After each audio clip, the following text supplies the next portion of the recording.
আজকে এমন একটা উপায় আমি বলবো, যারা পরীক্ষা দেবেন বা যারা সামনে মাধ্যমিক পরীক্ষা বা উচ্চ মাধ্যমিক পরীক্ষায় বসবেন বা যারা বসেছেন, তাদের কি করে রেজাল্ট ভালো হবে, তারা কি করে ভালো রেজাল্ট করবে, পড়াশোনা যাতে তাদের ভালো হয়, সেই জিনিস আজকে আমি আপনাদের বলবো।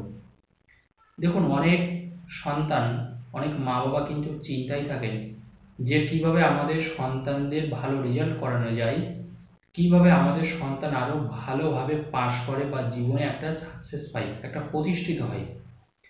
কিন্তু জানবেন, যখন আমাদের কোনো সমস্যা আসে, যখন কোনো গ্রহগত কোনো সমস্যা আসে, তখন কিন্তু পড়াশোনার প্রতি সেই টান থাকে না। আবার অনেকের ক্ষেত্রে দেখবেন পরীক্ষা ভালো দিয়েছে, তারপরেও কিন্তু রেজাল্ট ভালো নেই। আজকে টোটালটাই আমি আলোচনা করব যে এই সমস্যা থেকে কিভাবে আপনি বের হবেন। তার আগে অবশ্যই বলবো শেষ পর্যন্ত ভিডিওটা দেখবেন।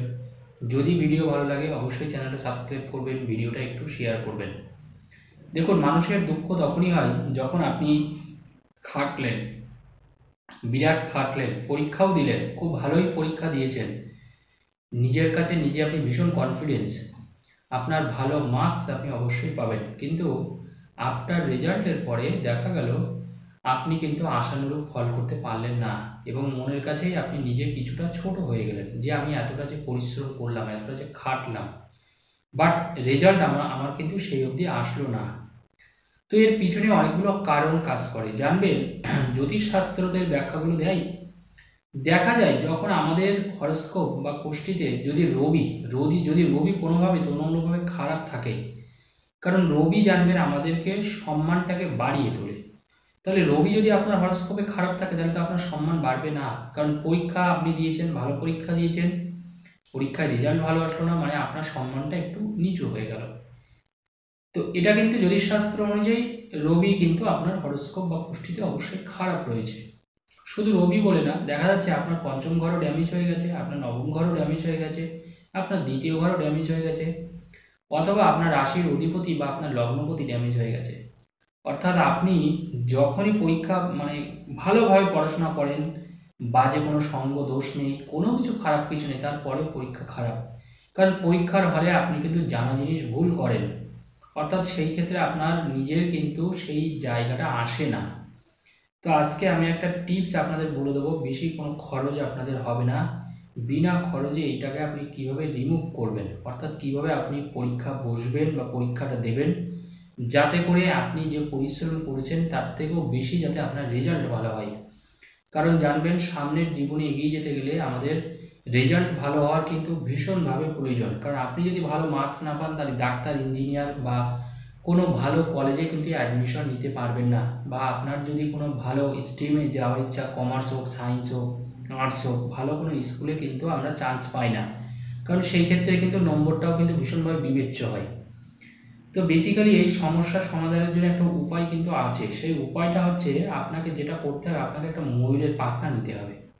দেখবেন ময়ূরের পাখনা দশকর্মার দোকানে পাওয়া যায়, এটা আমরা অনেকে দেখবেন বাড়িতেও রেখে দেন, এটা অনেক মানুষ আমি দেখেছি নিজের বাড়িতেও এটাকে সুন্দরভাবে গুছিয়ে রেখে দেন ময়ূরের পাখনা। তো আপনি একটা ময়ূরের পাখনা নেবেন, ওই ময়ূরের পাখনা নিয়ে আপনি যেটা করবেন সেটা হচ্ছে আপনার নিজের নাম লিখবেন, একটা কাগজে আপনার নিজের নামটা লিখবেন সুন্দর করে, আপনার নিজের নাম লিখবেন আর আপনার নিজের গোত্রটা লিখবেন। মনে রাখবেন, আমাদের প্রত্যেকেরই একটা করে গোত্র হয়, আলিম্বান গোত্র, কাশ্যপ গোত্র, ভরদ্বাজ গোত্র, শৌকালীন গোত্র, বাদশক গোত্র, এইভাবে আমাদের প্রত্যেকেরই কিন্তু গোত্র আছে। তো নিজের নাম আর গোত্র লিখবেন, নিজের নাম আর গোত্র লিখে একটা কাগজে ওই যে ময়ূরের পাখনাটা আছে ওই ময়ূরের পাখনার উপরে জড়িয়ে আপনি একটা লাল সুতো দিয়ে পেঁচাবেন। যে একটা ময়ূরের একটা ডাটি, এই যে পাখনাটা দেখতেই পাচ্ছেন, এই যে বড় আকারের, অনেকে বাড়িতেও রাখেন, এটা আপনারা দশকর্মার দোকানে অ্যাভেলেবেল, ওই 2-4 টাকা হয়তো আপনার থেকে নিতে পারে। তাছাড়া যদি মনে করেন আপনার বাড়িতেই এটা রয়েছে তাহলে আর কেনার প্রয়োজন নেই, আপনি ওটাকে দিয়েও কাজ চালাতে পারেন।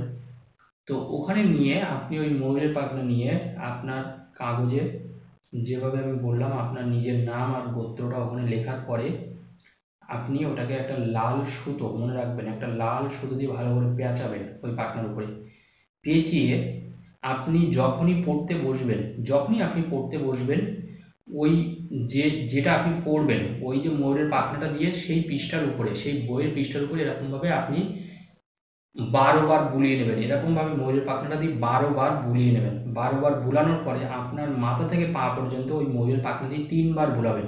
আপনার মাথা থেকে পা পর্যন্ত 3 বার বুলাবেন। আর যে পৃষ্ঠার উপরে আপনি পড়ছেন সেই পৃষ্ঠাতে আপনি 12 বার বুলাবেন। এইভাবে আপনি 7 দিন করবেন, গুনে গুনে 7 দিন করবেন। তারপরে দেখবেন আপনার যেমন আত্মবিশ্বাস বাড়বে, আপনার মেমোরাইজেশন পাওয়ারটা বাড়বে এবং আপনার যে খারাপ রেজাল্টের প্রবণতা ছিল সেই খারাপ রেজাল্টটা পুরোপুরি কেটে যাবে। আপনি ডেফিনেটলি পরীক্ষায় ভালো রেজাল্ট করবেন। ধন্যবাদ, ভালো থাকুন।